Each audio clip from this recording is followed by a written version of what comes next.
Hello, children. Zyvox The Unyielding here. It's that time of the year again, the one you're all so very fond of, the spookiest thing imaginable, the onset of daylight savings time. But you know, time is a funny concept, and in between spending hours adjusting all of my ship's clocks manually and blowing up the local White Castle for refusing my special order, I wondered to myself, what would it be like to live forever?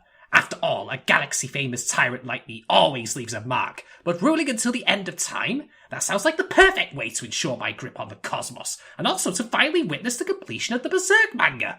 So I had my computer give me some material to research, specifically an anime on the matter. I have a legion of crack scientists at my disposal who in theory could finally give the Grim Reaper the middle finger on my behalf. But why do that when anime has proved itself to be a reliable authority on all things scientific, like black holes, dark magic, and how high school transfers students its own sexual orientation?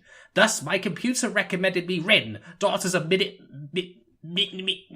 Mnemosyne. Yes, that's right, Daughters of Memes. Anyway, Rin is a 6-episode, century-spanning show that, in an alternate milk and honey universe, would be about intimacy, aging, the nature of man, technology, and how time changes all of these and can harden your heart. But that's not what you get, and instead the anime is all about hardening something else entirely. It's not safe for work, for home, or even watching on a deserted island by yourself. It's also not safe to be handled without protective gear or a set of extendable tongs. Consider yourselves warned, humans, except when it comes to my impending bombardment of your puny Wait, where was I? Sorry, got off track there. So, episode 1, and we get introduced to the opening, which is a glorious orchestral piece, swelling with brass and concerto to truly infuse the show with the grandiosity it deserves.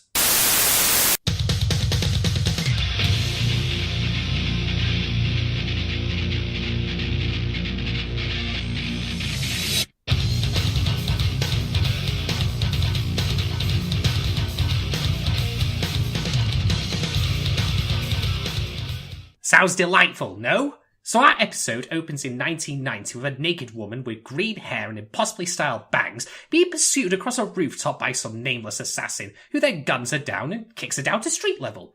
For a proposed Counter-Strike mod, it's rather unimpressive, and I'm disappointed the show opens with a counter-terrorist winning. It's not fair, I say! Cut to after this, and Rin is in an office, doing just fine save for a headache. We meet her assistant Mimi here, who responds to Rin's request for water with a bottle of vodka, in the same way that I respond to pleas for mercy from intergalactic governments with planetary destruction, or possibly sending them copies of Psychic Wars on VHS. But enough about that. Rin, as it turns out, is a private investigator and is hired to find a missing cat, but this leads us to finding the true pussy of the show, Koki Mano. I'm sorry. I shouldn't have gotten you involved. It's just what? Well, for some reason, I just had this feeling you'd be able to help me. Now, I'm no pharmacologist, but I suspect Koki's voice actor might be inhaling ketamine by the bucket load. Possibly. Koki, you see, has no memories and asks Rin to find out who he is, leading her to seek information in the vagina of an information broker. What? You thought hacking the likes of Interpol or the CIA would be the best way of getting intelligence? After this, Rin and Koki infiltrate what I originally thought was the Nakatomi Corporation, because they end up stuck in the vents from Die Hard. That is until Rin's butt proves too large to slip under a set of security lasers. Both are captured, and while Koki gets tortured by Handjob, Rin is made into a pincushion by a lady named Sayara. This unfortunate session of torture meets pop-up pirate involves piercings and metal shards, filling Rin with so many that she would trigger the airport metal detectors in another country entirely. Rin is taken to the morgue due to a nasty case of the death, but like the common cold, you could just take a quick nap and walk it off. She wakes in the building's morgue and soon, it turns out it's not Nakatomi that they're in, but the Umbrella Corporation. Sayara has been searching for the secret of immortality and is admittedly a bit taken aback by seeing Rin alive again. But in her spare time, when she's not wearing a maid outfit as business casual or doing body mod work for Marilyn Manson, she's also raising the dead, so I'm not quite clear on why she's surprised about this. After Lesia gets eaten by the zombies, Rin and Koki escape. Turns out he's a clone, and the zombies were failed cloning experiments, which is a bit odd given they seem more alive than he does. He asks to work at the agency, and that pretty much concludes episode 1. So in all, we've learned what the show is about. Egregious violence towards women who cannot die. Glorious, no? Episode 2 takes place 1 year later and is all about finding a stamp. Now, this is the riveting anime entertainment we live for right here, folks. After a bunch of hijinks involving a professor guy, many gruesome murders by a serial killer, and that crazy counter-terrorist Laura reappearing and killing Rin with a claymore mine cum sports bra, we cut to Koki. He meets a random lady named Yuki who is looking for an angel who knows where her missing brother Shogo has gone. A riddle that seems to answer itself, no? Koki then finds Rin regenerating from her wounds in a back alley, the only person to do so despite the mile-long trail of blood she left behind in the street. Back at the agency, Mimi exposits to Koki about the immortal women and the time fruits that give them this power, explaining pretty much 90% of the mythology behind the anime, which is fantastic! I absolutely would not want a show about a private investigator solving the mystery of how she became immortal or how long she's been alive for. Soon enough, though, we learn that Shogo, the serial killer, and the angel are one and the same, a point Koki never brought up with Mimi because he's as dense as concrete and about as much for drag. Angels, we learn, are what men turn into when a time fruit enters their bodies, which gives them wings and some enhanced physical properties. But that's not all! Immortal women in the presence of an angel gain an uncontrollable desire to mate with them, while the angels wish to devour their flesh, certainly not attributes you would put on a Tinder profile. Long story short, Rin kills Shogo and we meet Apos, aka not Gilgamesh from Fate's Stay Night, who teleports him randomly to twirl his metaphorical mustache and make himself known as the series villain. And so episode 2 ends. Now the anime has truly doubled down, not only on violence against women, but also rape. After all, it's clear from how Rin reacts to Shogo that while her body wants to cut past second base and every base thereafter, she actually really doesn't want to in her head. This is consistent throughout the show for all the immortal women, and were it not for the angels eating the women instead of, well, let's just say that Zyvox The Unyielding might destroy planets to kill time on Sundays, and generally I treat razing cities to the ground as an opportunity to get a new high score, but I at least have the excuse that I am a villainous despot who makes the Cyclos look like amateurs. Whoever wrote this show is a whole different kind of evil, a repulsive kind. Bah, I say, enough of this moralizing, there's more of this show to discuss. Episode 3 swings forward to 2011, and despite having the personality and general activity level of a Chinese panda, Koki has married Yuki and they have a young son together. Meanwhile, Rin meets a lady who utters some cryptic nonsense and then dies, which is probably a blessing given that the show tends to do with its female characters. She got off lightly is all I'm saying. Rin later discovers that the lady was suffering from a disease called Heigan or Heigan, which originates from Death Island or Disneyland. Note to self, take youngest son there for summer holiday. Sounds like a blast. Oh, don't mind me, sorry, I just occasionally get distracted. But anyway, Rin ends up captured and taken to this Death Island, which leaves Mimi and Koki to pick up her trail. In order to do so, Mimi visits the information broker Rin slept with in the previous episode, and the anime hits a wonderful high note here, with Mimi degrading herself by sleeping with the broker to get info on Rin's whereabouts, with Koki begrudgingly watching to boot. Mimi protests not to watch throughout the entire scene, and it even capstones this with a delightful shower scene of her, or rather, her butt. Questions of taste and decency aside, this moment leads me to think that the writer is so obsessed with lesbian sex that he'd only ever play scissors in a game of Janken. Meanwhile, back on Death Island, body mod and living dead enthusiast Sayara is back and hunting Rin for sport in the jungle, not realising that, if it bleeds, we can kill it, doesn't really apply to either of them since they're, well, immortal. Sayara's plan is to deliver the Grey Death to Walton Simons. I mean to use a tanker to deploy the Heigan virus and wipe out all of humanity, which is completely different, am I right? Koki takes a helicopter out to sea and intercepts the tanker using Mimi's info, and in attempting to save Rin, he unfortunately gets used for target practice. But wait! Taking inspiration from Popeye's tactical use of spinach, he consumes Shogo's time fruit, which Rin had retrieved in the previous episode had given to him, and in doing so turns into an angel. He takes Rin to safety in his last moments of sanity and then attempts to devour Sayara back on the tanker, but not Gilgamesh appears and takes both of their time fruits, killing them immediately. At least Koki's death wasn't in vain, saving someone who can't die, and for a man whose identity as a clone nearly led him to committing suicide in the first episode, it's only at the end with Rin that he once again brings it up as the most relevant thing to his character ever, despite it being mentioned all of twice. Was anything of value lost, though, I wonder? Well, yes! The tanker! A biological weapon of mass destruction that effective is not cheap, I tell you. Episode 4 is set in 2025, and two things have changed in that time. The Matrix is real, and an earthquake has left Japan in a spot of bother. And while the earthquake is just a drop in the ocean as far as the show is concerned, we get introduced to our reverse red pillar, Teruki, as he engages in some plug and play with a virtual lady named Ruon, after which he offers to meet her in real life. And would you know it? He does! But like all dreams about meeting your waifu in the real world, it is dashed almost immediately after Ruon is murdered. He ends up meeting Rin and company and asking them to investigate this crazy mystery. But that crazy cyborg lady Laura is back and turns Rin into a 5.56mm pincushion right in front of Teruki's eyes. If Rin then explaining her immortality to Teruki strikes you as deja vu, you're doubly right, since Teruki is actually Koki's son, and he shares his father's genetic trait of being generally useless. Mimi discovers that Ruon is based upon the deceased daughter of Katsuyuki Kamiyama, someone who really should have known better than immortalizing his dead child as a virtual sex toy. The military don't take kindly to Mimi's hacking of this information, and Teruki is resultantly kidnapped. Rin and Mimi piece together that the murdered Ruon Teruki saw was actually an android, and it turns out she's not dreaming of electric sheep, but instead of keeping Teruki all to herself as she attempts to fly him out of the country to parts unknown. Rin finds out which plane Teruki is on and gets on board. Kamiyama is there too, but I guess he planned to select Baywatch as the in-flight movie, because Ruon does him a favour and shoots him dead right there and then.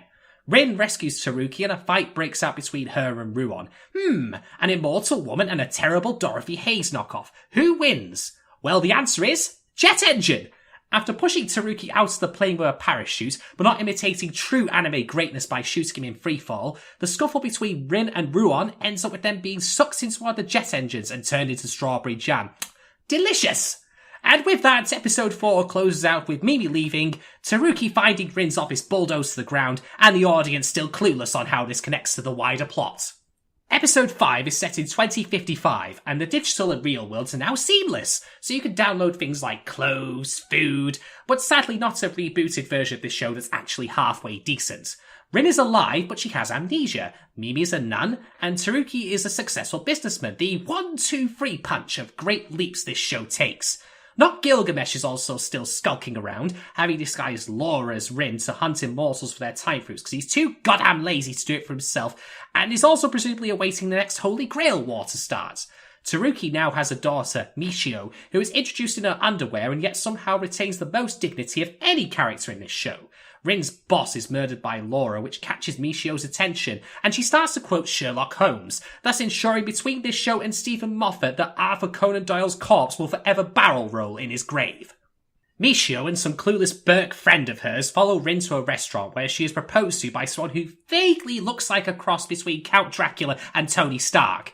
She turns this down on account of her amnesia, but changes her mind back at their apartment later before deciding to begin some prenuptials, shall we say. But like any good slasher film, no consensual heterosexual sex is allowed, and Laura appears dressed as Santa Claus and guns the two down, presumably taking inspiration from Futurama.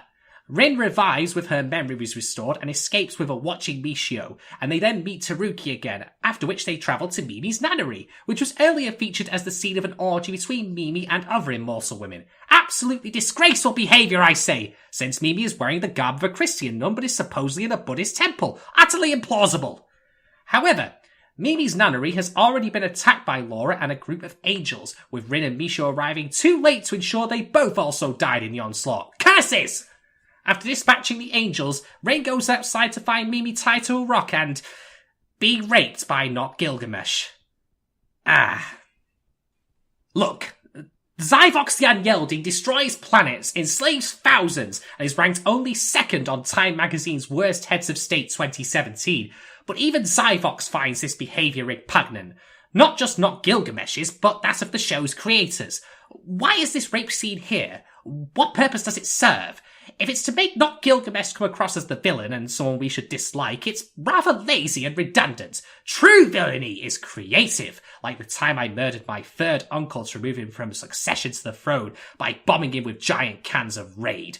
Poor fool never knew what hit him, but at least his home smelt pine fresh afterwards. I'm just saying, you can do better than that. Not Gilgamesh also turns out to be a hermaphrodite, and as he's immortal, he has both the traits of an immortal woman and an angel. This incapacitates Rin and allows him to take her time fruit, turning her to ash. Well, overall a short series, leaves a lot to be desired and was a bit shit all told, but still... Oh wait, there's one more episode! Damn it, blast it! Episode 6 picks up hours after Rin's supposed death, but no! She's alive and well in a castle at the base of Yggdrasil, the source of the time fruits, although to me it looks like something spawned in Satan's greenhouse. Rin is locked in a room with a masked angel whom she kills, but turns out to be her fiancé from earlier. It's almost as nasty as my last honeymoon, but to be fair, that's because I was staring at Mar-a-Lago. Rin escapes and searches the castle, which looks suspiciously like Gondor, but she has no signal fire to call for aid with. Mimi and Michio manage to find Tajima Mori, also a Tony Stark meets Dracula lookalike, who is the guardian of Yggdrasil and not Gilgamesh's father. He takes them to not Gilgamesh's not Gondor castle. Laura, meanwhile, returns and has the upper hand on Rin once again, but not Gilgamesh intervenes and offs her, leaving just her handroid head which can still talk. I guess she was built by Weyland Yutani. No matter, for things even go more batshit silly from here.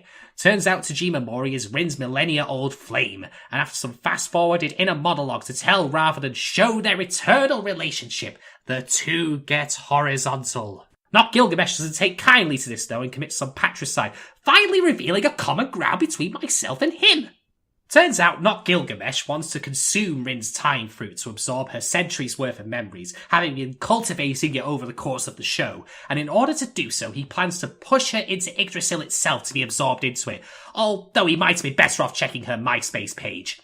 He does so though, and Michio tries to intervene but only succeeds in giving Rin Koki's time fruit, which she had unwittingly brought with her, finally making Koki useful many decades after he actually kicked the bucket. With the help of Koki's spirit, Rin breaks free, becomes the new guardian of Yggdrasil, pushes not Gilgamesh into the trees to devour it, and now reveals that she is also pregnant.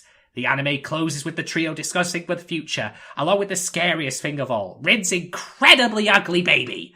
I'm an insectoid creature of 1,000 voracious mouths, and I was still cuter than that little troglodyte, I swear. And thus concludes Rin, Daughters of Mnemosyne. What have we learned then, children? Not much, I'm afraid. The animation is bland, the violence is tepid, and the sex is in very bad taste indeed. I find human mating disgusting at the best of times, but even I cannot ignore the context in which all this happens to the likes of Rin and Mimi. Certainly one could class the show as exploitation, but there are better out there. Ninja Scroll immediately sticks to mind, with superior action, violence, gore, and also the winning attributes of being much shorter in length. Sure, that film features a rape scene too, but it actually ties into the arcs of the characters a little bit. Plus, the guy doing it's cleaved in half, leaving him with the splitting headache instead of the audience when it comes to Rin, Daughters of Fuck it! I'm disappointed though. I learned nothing about attaining immortality.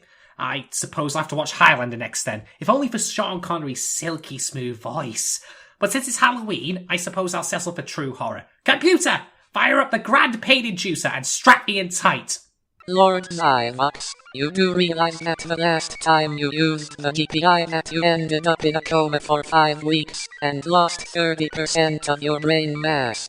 It's fine. You only use 10% of your brain anyway. That applies to humans, not you, and has been widely debunked. Although in your case... What did you say? Nothing. I shall prepare the DPI. Are you ready, Lord Zyvox? Do it! Do it! I can wait no longer! Commencing playback. The Care Bears live in a magic place called Caroline.